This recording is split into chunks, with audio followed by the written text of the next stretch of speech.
Welcome to Hardwood Handicappers with Zach Cohen, right here on VSiN, the Sports Betting Network. This is Zachary Cohen, VSiN.com senior editor, with another episode of Hardwood Handicappers. Hardwood Handicappers is sponsored by Better Picks, the fantasy app that turns your basketball takes into cash. Download the Better app and use the code VSiNPOD to get $10 free. No deposit required. That's VSiNPOD, VSINPOD. We have a link for that in the description. It is Monday, December 1st. We are recording this at 10:30 a.m. Eastern. Today is Cyber Monday, so it's a big shopping day. I know that my wife's going to be looking for some stuff. I don't know what it's going to be. I don't know if we're going to need it, but she will be looking. The other night, we went to the Suns-Nuggets game. I looked over at her, and she was looking at some sweaters. And, not really enjoyed the game as much as I was. I got to see the Joker. I was thrilled to see that. But, yeah, Cyber Monday, I want to help you guys win a little bit so that you can spend a little bit more money. And we are coming off our best day of the podcast so far. We had a clean sweep on Friday.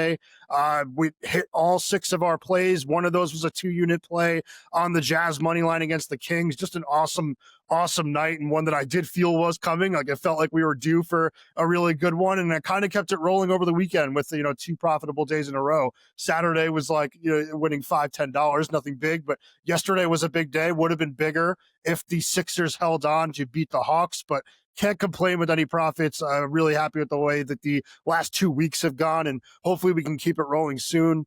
I do think that there were some big takeaways from the weekend. I think that the main one, though, was just that the Knicks have kind of been rolling. Like, that's a team that we kind of talked all offseason about how it was either New York or Cleveland in the Eastern Conference, but with the way the Cavaliers have played to start the year and the way that the Knicks are now playing, it does look like New York is the best team in the East, and it looks kind of like Detroit and Cleveland are in tier 2. I think that the Knicks have kind of figured things out on both ends of the floor. They are up to number 12 in the league in adjusted defensive rating. They've won 4 straight games.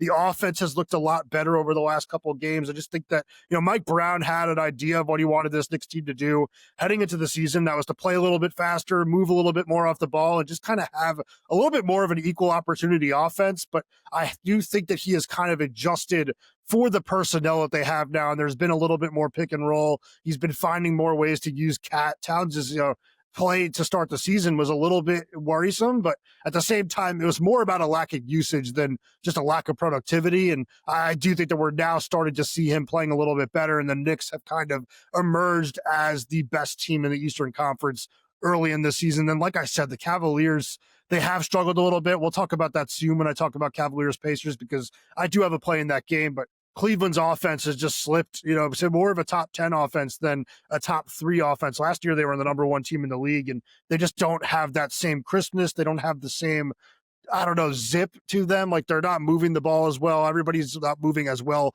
off of the ball, and I just don't think the shot making has been as good from some of the guards. So I just think that team is, struggling to kind of live up to what we saw last year and needs to kind of figure it out soon. And then another thing that we'll talk about a little bit later is just how bad the Clippers have been, because that team has just been one of the most disappointing teams I could think of in recent memory. Almost reminds me in a way of like what we've seen from Clemson in college football this season, because, man, when Los Angeles made some of those moves they did in the offseason, like, I know that losing Norm Powell was pretty big, but it looked good bringing Bradley Beal in for cheap. I thought getting John Collins would be really good for them. And, adding Chris Paul is just adding a winning player with a great mind for the game, but they have looked absolutely terrible, and they are losing to bad teams now, and they are falling really, really far out of it, to the point that it's going to be very difficult for them to kind of make up for it. So those are some of my, small takeaways from the weekend, but I do want to get into this slate for tonight. This Cyber Monday slate is going to be awesome. I am going to be skipping some games, as I always do. The ones that I am not going to talk about much are Bucks, Wizards, Rockets, Jazz, Mavs, Nuggets. I just don't have much for Bucks, Wizards. Like, I think that we have seen not enough from Milwaukee with Giannis to really get a feel for what that team is going to look like. I am a little bit bummed that he's back, because I was enjoying the Ryan Rollins prop train that we had over the last couple of weeks. I had an up and down season up until these last couple of days, but Rollins' points and assists were some of the only things that I really trusted on a nightly basis. Rockets, Jazz, I'm not going to talk about, because I do think we'll probably see another blowout here. I mean, Houston beat the brakes off of them yesterday when they met, and I do think that there's a good chance we see that again today. today, and that makes it really hard to read from a player prop perspective because I did have Reed Shepherd to go over 14.5 points yesterday. Got off to a great start, but did not need to play in the fourth quarter, so that kind of kills him, and there could definitely be more of that today. Last game I'm skipping is Mavs Nuggets, and I do have a little bit to say about both those teams. I mean, like I said before, I did go to that Nuggets Suns game the other night. Was disappointed to see Phoenix really not close in that second half, but man, it's always like a treat to watch Joker live. I just think that watching the ease with which the game comes to him offensively, it's just something special. Obviously, you don't need me to tell you that, but I did want to say it just because like watching it in close, up close in person, like that's something that you should all take advantage of if you get the opportunity to do so. Like it looked like he was doing nothing in the first half, then you look up and he has 20 points. Just such an amazing player, and really did enjoy watching him even in a game that my Suns lost. And the other takeaway like I do have in that game is that Cooper Flagg had 35 points and 8 rebounds against the Clippers last game. Definitely his best game of the season, and just somebody that I think looks really close to being an all-star. Like I said that a few weeks ago when I did put in a Flagg Rookie of the Year bet. He is now back on level playing field with Knipple in that market. So I do think that we're going to see Flagg start to inch forward, and I do think he's eventually going to pull away just because there's got to be more of those games to come. Like he just looks so much smoother, getting to his mid-range jumper, getting to his spots, driving to the basket. Like I think that the offensive game is coming along really nicely for him, and I think that the opportunity is there for him to just be the guy on this Dallas team, even with AD back in the mix. So yeah, I'm skipping those 3 games, just had a little bit to say about all of them, but that doesn't mean I won't have picks for them. Like I will come back to these at around 2 or 3 p.m. my time, which is Mountain Time. I mentioned that every single podcast. Like I do dive back into these games just to see if there's some player props I might like, and I think that there's a chance that I will add some stuff there. So let's start off with the games that I do have things on. I do want to start with Hawks Pistons. That game tips at 7 p.m. Eastern. Interesting game because Atlanta's coming off a double overtime win in Philadelphia. It's a brutal rest spot, but that is why you're seeing the Pistons laying 9.5 points. Total's 233.5 in this one. I don't have a traditional sider total in this game. I don't have a traditional prop in this game, but I do have a parlay here where I'm going to be taking the Pistons money line with the Magic money line, and I'll talk about both of them now, even though it's going a little bit out of order. But yeah, I just mentioned it. I think that the Hawks are going to be really tired in this game. I think that this is a team that is already worse than the Pistons. I mean, you just kind of look at their statistical profiles. This Pistons team is 10th in offense, 5th in defense. Atlanta's 15th in offense, 11th in defense. This is a Pistons team that I think is much better on both ends of the floor. And I do think that, getting Jalen Duren back will be really big for Detroit. I mean, this Pistons team has just been awesome all season long, and the Hawks have been good without Trae Young, but definitely not as consistently great as this Pistons team. So with them being tired, even with Jalen Johnson playing, the game of his life last night, I do think this is a game Detroit wins. And then moving to that Orlando game, I just think this is another one where the Magic have been really trustworthy under Jamal Mosley as kind of big favorites. They're 23-6 straight up as home favorites of 6.5 to 12 points. They are coming off of 2 full days of rest. Chicago is playing a 3rd game in 4 nights. The rest really, sets up nicely for Orlando to win this game. And this is a Magic team that's been rolling lately. Like I did mention a few weeks ago that I was starting to see some signs with them, of starting to play a little bit better defensively. Back in the top 10 now in defensive rating, currently 9th in the league in offensive rating, and they are 11-4 in their last 15 games. This is just another game where you're getting the much better team at home. I think that they win outright, and I do think that they do it pretty easily. I just didn't want to lay the points. I saw a really good opportunity to kind of pair up 2 teams that I do think are going to win in a money line parlay, and I got that at -162. It's a little bit juicy, but I think that it's worth it. So that's one of my plays for tonight. I have 3 others, so it's going to be a good show if you're looking for picks. And I have another one starting with this game right now. Cavaliers at Pacers, 7 p.m. Eastern tip. The Cavaliers are laying 6.5, totals 232.5. My play in this one is going to be Indiana plus 7.5, which I got at -118 in MGM. You should always be looking around for opportunities to get an extra point if you can. If you could do it cheap, that's great. I know that there are a lot of people that are against buying points, especially in the NBA, because there are so many more possessions in an NBA game than there are in an NFL game. Not always a great move, but I think that buying through a key number and only, buying 6 cents worth of juice or something, that is a really sharp move, I believe. So plus 7.5 for the Pacers, -118 compared to plus 6.5 at DraftKings at 112. That's a really good move. So I'll start by saying, like I mentioned it before, Cleveland has been very hard to trust this season. Their net rating on the year, only plus 3.1. This is a team that was plus 9.2 last season. Like I said before, they were number one in the league in offensive rating a year ago, eighth in the league in defensive rating. This season, they are 13th in offensive rating, ninth in defensive rating. They have slipped on both ends of the floor. They have lost 3 straight games, both straight up and against the spread. And I do think that they are struggling to kind of get Darius Garland back in the mix after his injury. That'll take some time. I'm sure they will figure it out. Like, this is still a team that I would say is number 2 in the conference just because of what we've seen in the past, what we saw last season under Kenny Atkinson. Like, this talent, it's not much worse than it was last year. If anything, it's better. So there's really no reason for them to just continue to struggle and to be a worse team than Detroit, even if that's a team that is on the rise. But I do think that over these next couple of weeks, it's going to be, difficult for them to just kind of get Garland up to speed, get him comfortable, and they are missing some important pieces. They have guys in and out of the lineup, and you might see that again tonight because this is the second leg of a back-to-back for them. And this is a team that's now 3-6 against the spread on the road. The Pacers, for as bad as it has looked this season, 7-3 against the spread at home. And they have just been a lot better lately. And I did mention this either on November 19th or November 21st on the show. This is a team that I thought would be a lot better against the spread. Well, they have covered in 6 straight games coming into this game. They have guys healthier now. Benedict Mathurin, Andrew Nembhard, Pascal Siakam, all of those guys are back in the lineup.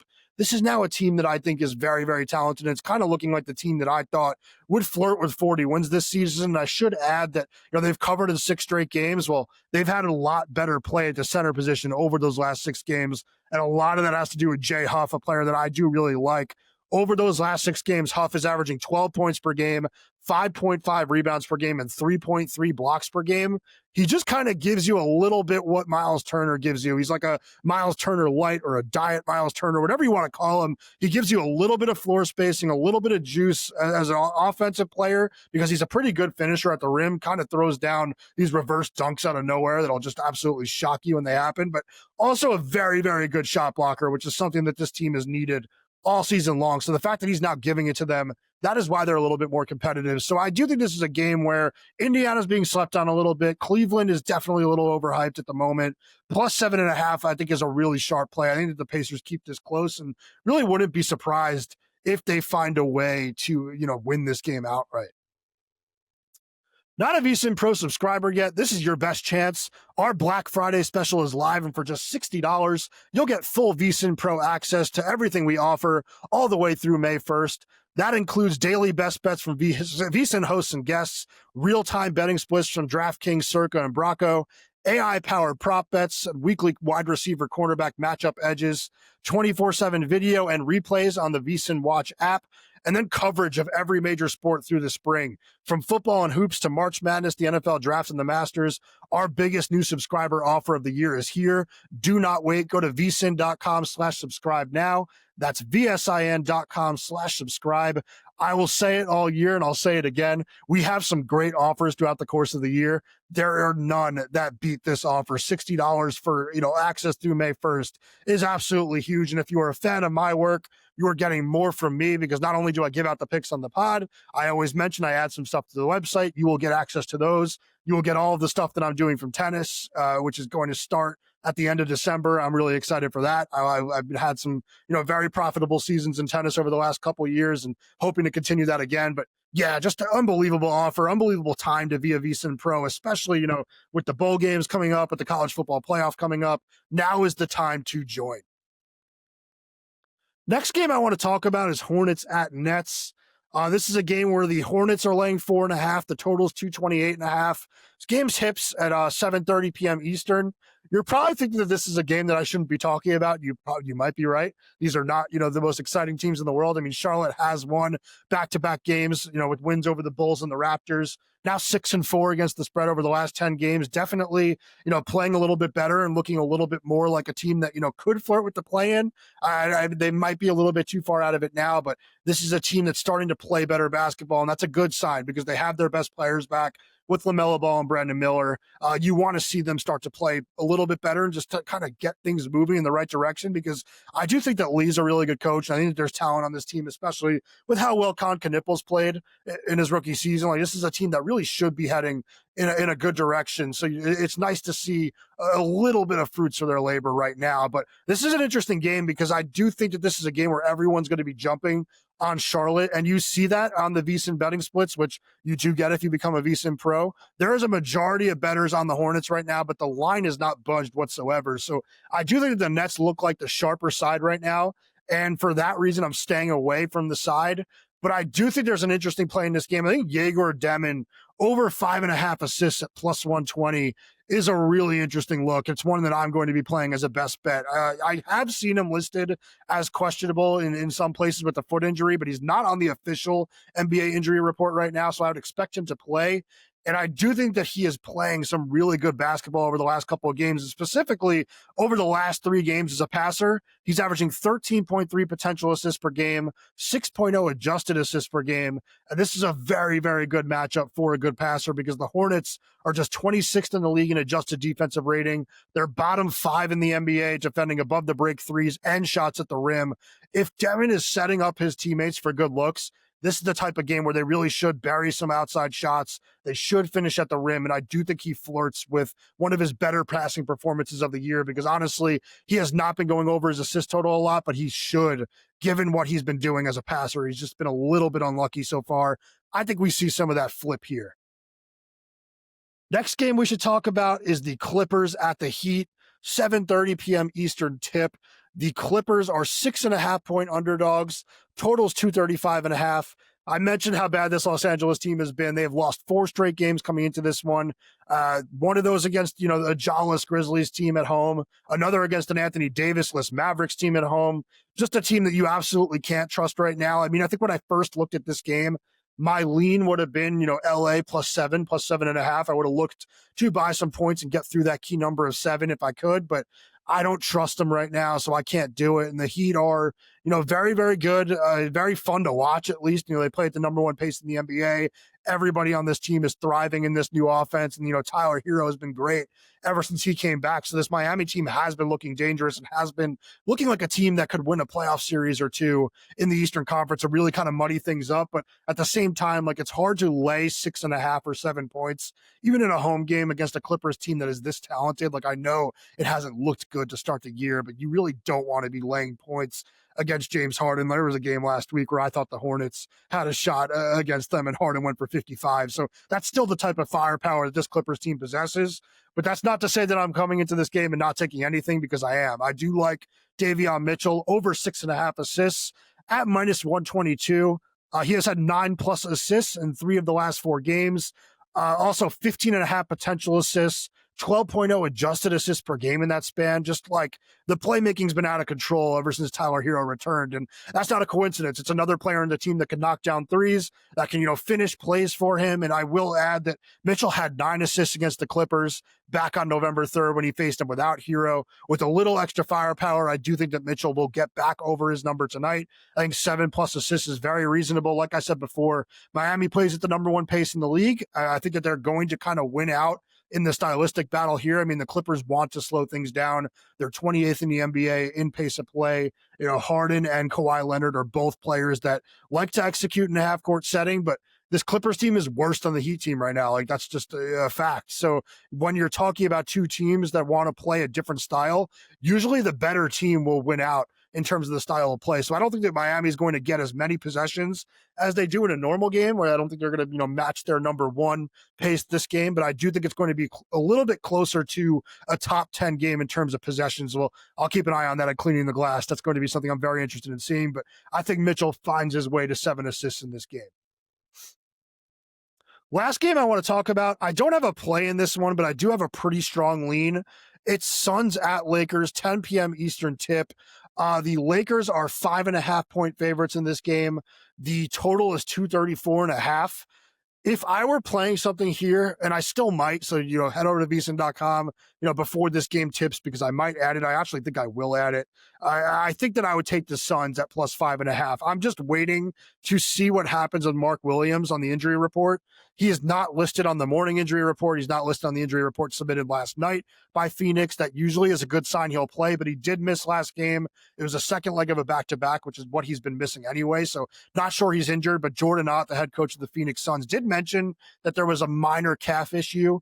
If that's the case, I wouldn't, guarantee that he's going to play. So I would want to see the injury report, but I do think that, this is a really good spot for this Phoenix team. The Lakers played yesterday. They are going to be a little bit tired. Obviously, LeBron James didn't play last night. He should be fresh, but it's always difficult to play back-to-backs in this league. There's no exception to that. And this Suns team is 3-0 both straight up and against the spread when coming off a home loss this season. I mentioned before they did lose that game that I watched them play against Denver at the Mortgage Matchup Center, so that was a home loss. They are also 5-2 straight up and 6-1 against the spread this season when facing teams that attempt 27 plus free throws per game. So, this is a Lakers team that does get to the line. Austin Reeves and Luka Doncic both great at drawing fouls and getting themselves to the free throw line. But the Suns have been pretty good about avoiding fouls this season. I mean, they have been about a middle of the pack team in terms of opponent free throw attempts per game, which is impressive considering they are a top 5 team in fouls per game. So they are fouling teams. They're playing physical, but they are not putting them on the line as much as you would think for a team that is playing physical. And this Suns team is a little bit better than the Lakers when you're talking about, defensive rating this season. And I do think that the matchup's really interesting because I think it favors the Suns in a few different ways. The first being that I think that the Lakers are weakest at the point of attack defensively. And now, the Suns have not only Devin Booker cooking offensively, but Colin Gillespie too. He has been absolutely sensational for Phoenix to start this season, looking like a player that they signed on a minimum contract for this season. I would not be surprised if they have to pay him as much as he is allowed to make in order to keep him in this offseason. He's been that good. I think that he might be looking at a 4-year, $60 million deal. Hopefully they get him a little bit cheaper than that, but I would not be surprised. So keep an eye on that and come back to this if you're interested in hearing how correct or how off I was on that prediction. It was definitely a bold one. But I do think also you're adding Grayson Allen back to the mix for Phoenix. He played okay against Denver last game, did not shoot the 3-ball well, but he was kind of getting to his spots. He did get some open looks and he did get to the basket, which is what he was doing before his injury. And that is what made this Phoenix team so damn dangerous, is that it wasn't just Booker. They had other guys cooking and now they have some of those other guys back. And I do think that Mark Williams, if he plays in this game, will win the battle against DeAndre Ayton on the interior. This is a revenge game for Ayton. He absolutely hates the Suns after, the way that they ousted him and scapegoated him a few years ago, but it was justified. He was kind of a big problem for that Phoenix team that, really started to struggle after making the finals. And I do think that Williams is a little bit tougher on the inside. He's a little bit more physical. He has been awesome defensively for the Suns this season. So if he is out there, I think that the Suns have an edge in the paint. And then on the perimeter, on the wing, obviously that's where you get your biggest edge for the Lakers, because Luka and LeBron are Luka and LeBron. Those are two of the best players to ever play the game. And Luka, one of the best players in the league at the moment. But I do think that the Suns can be physical with those guys. They do have, Dylan Brooks out there to just be an absolute nuisance for them. He's a very physical defender. He's not going to back down from any challenge, whether it's Luka, whether it's LeBron. He's going to be physical. He's going to be in their grill, and he's not going to shut either of them down, but he's going to make them work for everything. He's going to tire them out. He's going to frustrate them. So that is always big. And I do think that Ryan Dunn coming back tonight is a big addition, especially at the right timing, just because you now have, you have Dunn, you have Brooks, you have Royce O'Neal, some really good defensive wings that are savvy and smart on the defensive end to cover those wings. So I think this is a game that the Suns can keep close. I think it's a game that the Suns can win. I don't think that much separates these two teams right now. I know that's a little crazy given everything we thought coming into the season. I do think Los Angeles is better than I thought they'd be coming into the year, but Phoenix has been very, very good on both ends of the floor. And, I don't know if everybody realizes yet, but it is a team that is playing a lot better. It's more of, some of the parts. I think this is a team that is playing very connected basketball on both ends of the floor. I think Jordan Ott has emerged as one of the better X's and O's coaches in the league, one of the best motivators. And I think this is a spot where the Suns keep it close. Before I recap some best bets, I just want to say, if you think you know hoops, now's the time to prove it with Better Picks, the fantasy app that turns your basketball predictions into real cash. Download the Better app and make your picks more or less on your favorite players' points, rebounds, and assists, however you see the game playing out. track your lineup live, watch the numbers move, and sweat every possession right there in the Better app. Right now, Better is making it easy to get started. Use code VSiNPod to get $10 free. No deposit required. Just sign up, make your picks, and you're in the action. Better Picks is live in 33 states, including California, Texas, Florida, and Georgia. So download Better, that's BETR, and use code VSiNPod to score your free $10. Better Picks. Basketball just got better. Must be 18 plus in ineligible states. Terms and conditions apply. Let's recap some best bets for this episode. We have a few of them. Like I mentioned before, I'm parlaying the Pistons money line against the Hawks with the Magic money line against the Bulls. This is a parlay that is minus 162. It's juicy, but I think it's really worth it. I'm going to play it to win 1.5 units because very, very confident that that one gets through. I'm also playing the Pacers plus 7.5 at minus 118 versus the Cavaliers. I like Yegor Demon over 5.5 assists at plus 120 versus the Hornets. And I like Davion Mitchell over 6.5 assists at minus 122 versus the Clippers. And then, as I mentioned before, I have a lean on Phoenix at plus 5.5. I might not play it. I don't have it as of right now, so don't consider it a best bet until you see it on the VSiN Pro Picks page or you see it in my article. But yeah, 4 picks for tonight, 4 that I'm hoping can get home because I do want you all to win on Cyber Monday, and I want to keep this hot streak going. This podcast is more fun when we are winning, and Friday was definitely the best episode that we've had yet. I'm hoping that we can keep it rolling and have a really strong week. So yeah, definitely hop on these plays tonight. Join me again tomorrow for a Tuesday edition of Hardwood Handicappers, and yeah, good luck with your best tonight.